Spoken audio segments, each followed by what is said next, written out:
Luke, can you introduce web accessibility for us? Yeah, so in the UK, there's around 16 million people who have some form of impairment, visual or cognitive, or hearing or whatever. And that's not including people who might then also have temporary impairments, like maybe someone's broken an arm, so they can't use their mouse and things like that.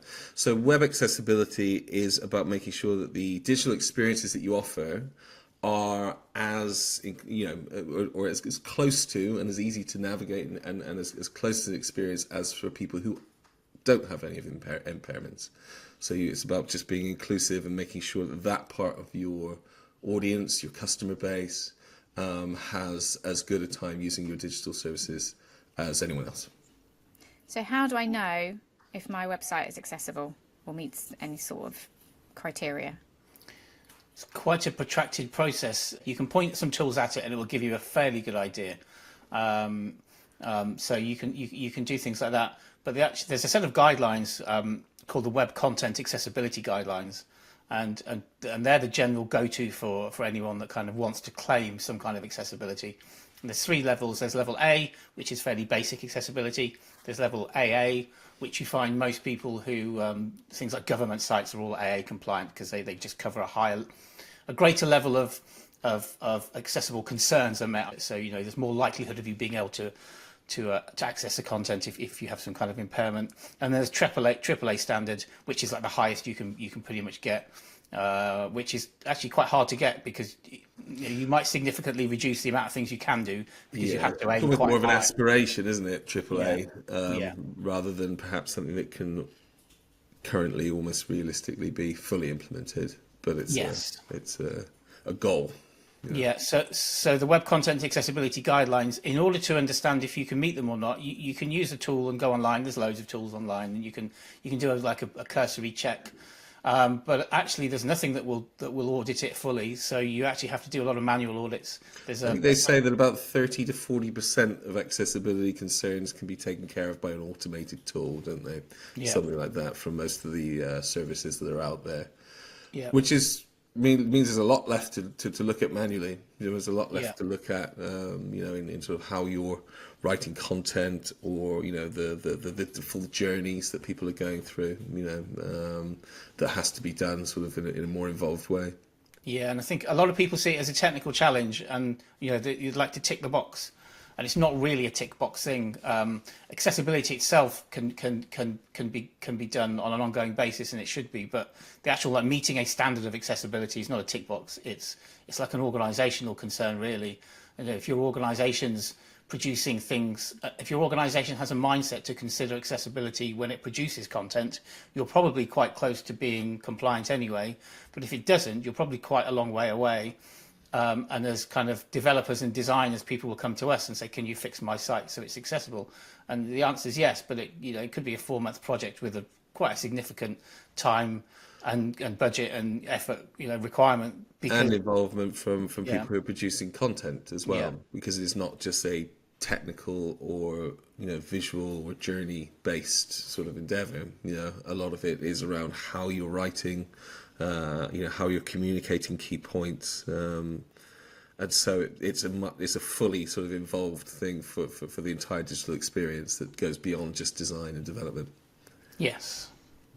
So, you mentioned, Luke, that there are certain things that can be covered by automated tools, Yeah. but there are some that can't. Can you give us an example of something that maybe couldn't be covered off by an automated tool? Yeah, so for things like, for example, color contrast and are using the right sort of heading structures can be measured by scanning a site. Do you know what I mean? So you can see whether something's, too low color contrast, and the computer can pick that up, or you can see if you're using your H1, H2, H3 headings and things like that correctly. But then there's more nuanced stuff. So if you think about, say, certainly when it comes to filling in forms. So say you have a registration form. Now you can scan that form. You can scan all the steps of that form, and it can be readable. That's great. So in and of itself, it's accessible. But then when you press register, it might take you to a page that says, "Great, thank you. Now please activate your account." Now that page again on its own can be nice and readable and make sense. in isolation, and the same from when you activate your account. But actually, sometimes when it gets to actually using that, for example, say with a screen reader, so for people with visual impairment, you can find that process is quite jarring as you fill out the form. So it reads the entire screen, including the navigation and this, that, and the other, and gets to the form, and then you fill out that form. Fine, you press register. Now, when it goes to the confirmation screen, the screen reader, by default, without any sort of further tweaking of the journey, will then read that entire screen again. So then you'll be back up at the navigation. And then and you can have things like skip the navigation, but the user's attention is sort of gone right back to the beginning again, right? And so then the process becomes quite jarring in the sort of message that you're trying to get across to people. As the screen reader starts to read through everything again, the user might not fully understand what the pertinent piece of information is yet, because they can't see it all in one go. If you think about how you fill out a registration form, as a person who doesn't have a visual impairment, you fill it all in. You focus your vision on the form itself, fill it out, and then the thank you message, you focus immediately back onto the thank you message. You don't read from the top again and read through in a linear fashion. So at this sort of point, these are the things that the tools can't really pick up. Because, like I said, in isolation, it's an accessibly readable page, but actually the full journey, the user experience there for someone who is just using a screen reader to do it, actually is jarring, because it's going from the top down again. So you can actually give it areas to focus on immediately and things like that as you code it, but that's something that you sort of have to identify as an issue and then implement a solution for it. So it comes to a point eventually that there's a lot of manual checking that has to happen, so that that the user experience and the journeys are as seamless as it would be for someone who didn't have a visual impairment. So that's where the tools sort of can't really pick up those sorts of issues, and you have to just get in there and actually start using your site as someone with a disability, and see how easy it is to use, and whether that actually stacks up with the experience that you want any user to have. Okay. So then, technically, if I've identified that I've got issues, I'm going to need a dev team, I'm assuming, to fix it. Yeah, I mean, it depends again what the issues are, but look, some of it is dev. So the example I just gave there, you can put in a bit of code that basically says to a screen reader, "Oh, read this bit first, please," when someone lands on this page. So that's sort of a development solution. But it's also, like I said, the identifying of it is more of a testing and almost a user experience design, to make sure that user experience stacks up. What else? I mean, sometimes it's down to content writing. Does the message make sense? Because then you've got to start thinking about people with perhaps cognitive disabilities. Are you using different terms for the same thing? Things like sign in and log in. When you want to pick a singular one so it's consistent across the site, whereas perhaps your thank you message says, once you're done, sign in here, but actually on your site it says login as the button, and then you've got this disconnect. So actually it involves more than just sort of, like I say, design or development in isolation. It actually requires everyone to sort of come together and say, okay, is this whole journey making sense? Are we being consistent in how we're writing stuff? Are we technically consistent in the way that we're doing this? And then when we're designing these workflows, and getting the sort of designer's head into what those workflows are like for someone with an impairment, can we bring all of that together, to create something that's actually a really good experience? Exactly the same way as we do quite naturally for experiences for people without impairments. We get a team together, so you get your designers together, you get your devs together, you get your content writers together to write something that we would naturally consider a good experience. Now you have to sort of take a step back and say, okay, let's experience this thing we've designed and built, and written, as someone with a disability. Does it stack up to the same level of the experience that we've designed naturally for people without? And a lot of the time it doesn't, is the point. But that's because it often isn't a consideration at that sort of at the beginning there. So in terms of the actual design process, we should be thinking about that much earlier than perhaps some companies do. Yeah, I mean, it goes back to sort of the, I think we mentioned it before, which is if you're retroactively fixing these things, it can cost a lot more, to go back and re-implement it after you've already implemented it. Yeah, so it's better to sort of to do these things at the sort of inception, at the design stage. In addition to your standard process. Yeah, rather than build the whole thing, and then go, oh, let's test it for people with disabilities. You should do that right at the design stage, so that you're happy that before it even gets to the build, you've got all these journeys mapped out. You've got all of that stuff already considered, so you're not implementing it twice or three times or whatever. As you start to consider people with different abilities.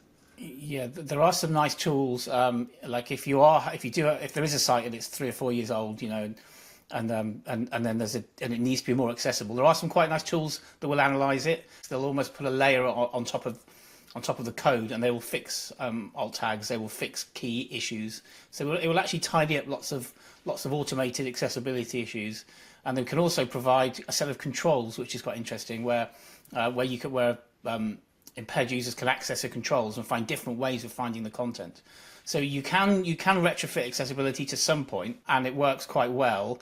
But let's say if you suddenly decided to be AA compliant, it's quite hard to retrofit that and guarantee it, because if you want to, you have to claim the compliance yourself, right? So there isn't a fully automated tool. You have to claim it yourself. Once you've claimed it, your claim can then be scrutinised. And I think as an organisation, if you're claiming AA or AAA compliance, and then you're not doing the work to make sure that you are compliant, both on the site and in the way you produce content, and generally, and the general output that you produce, someone might pick you up on that, and then you could end up in reputational issues, or you could end up even with legal concerns, if it's a serious case. So. But you can sort of outline a roadmap, can't you, as well, Yes. as part of it? You can, yeah. It usually starts with an accessibility statement, which you would make, and whether you wanted to be compliant and claim a compliance or not, you should definitely make an accessibility statement, because that's where you say, we are currently here, we are aiming for this. Now, if you have a problem with us, use these things, get in touch here. We'll make sure you can have the things you need, because I think the whole point is inclusivity, and if you're providing people alternative channels to find the things that they need, then you're being helpful. And if you're kind of being open about the fact that you're not exactly where you want to be yet, but there is a plan to do it, and you are executing that plan, that's also generally a good thing to be. It's not. I think there's a certain view. This is that tick box view. I think my personal opinion is to get away from accessibility as a checkbox. You're not trying to check. Because it requires constant. Because unless your website is never going to add anything more to it anyway. Yeah, I mean it's always a constantly moving sort of thing anyway. You can add new content, you can have new requirements for bits that you need to be built, and this, that, and the other. And so it's more of a mindset that as you publish new things, and as you add new elements to the site, you're going to do that with accessibility in mind. Yeah, so it can't ever really be like, we've done that now, we've done accessibility. Check. Yeah, because your site is never done anyway. It's always being added to, whether it's just content, even if you're not building any new components, you're still writing content, and therefore the way in which you're writing that content, the way in which you're coding that, your heading structures and your semantic HTML around it, is key. So it can never be a checkbox, I guess, is the point, because it's always going to have to be an ongoing concern at some level as you continue to publish content and add new things to your site. I think if something like level 2 compliance was an aim, but it wasn't an urgent aim, like you don't have to do it by 3 weeks time, you could start producing content in that format now and get your guys trained up on it, so that everything you produce, and it starts with writing, so everything that you produce meets the standards. And then anything that you add to the site, you could make sure that meets the standards. And over the next couple of years, your site's going to progress and progress and progress to the point where the compliance isn't really that much of a jump. So the claiming compliance becomes easy because you've been doing the work over a period of time. Whereas if suddenly you need to win a new client and they must have AA or even AAA compliance, then there's potentially a lot of work there, that you suddenly got to do in order to meet that goal, and that's going to be much harder, and that's going to be a big project and a big cultural change for the people who are producing stuff as well. The upshot, of course, is, with, like I say, 16 million people in the UK alone, if you're catering properly for them, you're going to end up with, more people being able to use your services. Yeah. And so beyond the sort of, the moral and ethical and philosophical parts of it, which is of inclusivity anyway, from a business perspective, you're going to open up your services to more people. Yeah, and so therefore making your site more accessible not only is better for society, but it is actually better for your business as well. So you mentioned there then ways of retrospectively fixing a site over a period of time.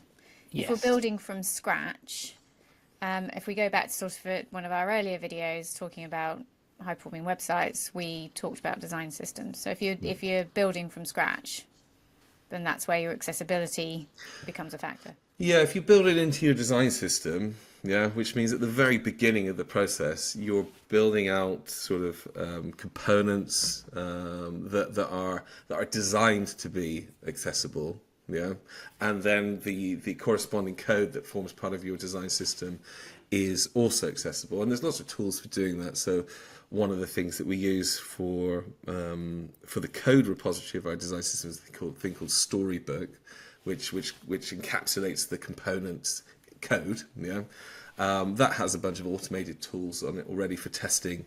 Whether it's passing the technical elements of that. So you can bake in at the very beginning, accessibly designed components and accessibly built components. Yeah, and then, like I say, if it's a project from scratch, you can then start to look at those journeys, and have your designers start to experience the journeys of things. So when you go from here to here to here, is that making sense for a screen reader, or and then as your teams are sort of writing out content as well, especially things like UX content, which is like the signposting stuff. You can test whether that makes sense from a cognitive point of view as well. Yeah, so you can sort of bake all that stuff right in at the start if you're starting a project from scratch, which is one, obviously going to set you on a good sort of accessibility foundation, but two, is going to save you money, down the line because it's right in there from the start. Excellent. Anything to add? Well, that everyone should do it, because there's no real reason. So in today's society, especially with digital technology, which is supposed to be able to enable people to sort of overcome these things and experience things. There's no reason to be exclusive. Do you know what I mean? The only reason for not being inclusive is in my opinion at least, laziness. There's a question I thought of while Luke was talking. I don't know if you want to go into it or not, but you mentioned digital experiences. Yeah. So therefore, when you think of web accessibility, you're thinking of websites, but actually, does the same rule apply for apps? Yes, it does. Yeah, absolutely. So it is about digital experiences as a whole. So it's not your web accessibility isn't exclusive to a web browser. It's any kind of digital experience that you have. Yeah. So your app should be just as accessible, or your TV app or whatever it is that you've got should be just as accessible. And again, like from a moral point of view, an ethical point of view, like why shouldn't it be? Yeah. Like, especially when the idea of having a digital experience actually inherently helps overcome a lot of disabilities anyway. Yeah, so people being able to experience things that they couldn't necessarily in daily life because it's in a digital format, but then you're sort of willfully excluding them from it just because you're not considering them as part of your as part of your audience. But again, going back to the fact there's 16 million in the UK, that's a large part of anyone's audience, really. Yeah. In some way, shape, or form.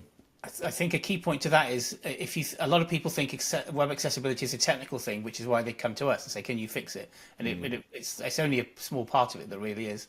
If you're making accessible services, digital services from the outset, they're going to be more easily understood by everyone anyway, because you're following the same steps to make it, more cognitively easier to understand, right? You're making things visually better to understand and better structured.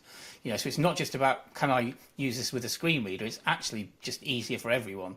So, and there's kind of issues with reading age and things like that, and comprehension generally. And there's lots of different ways people absorb information and understand information. And if you're producing your information in distilling it into its most simplest, digestible format, that you're kind of winning a lot of the battle there from the outset. And that takes some thought and some consideration, because a lot of people just write a lot of stuff. Sometimes they publish sometimes a lot of words are published, and they're not thought through that much. And I think that's a key facet. It's not just a technical thing, and you have to embed that into everything that you do.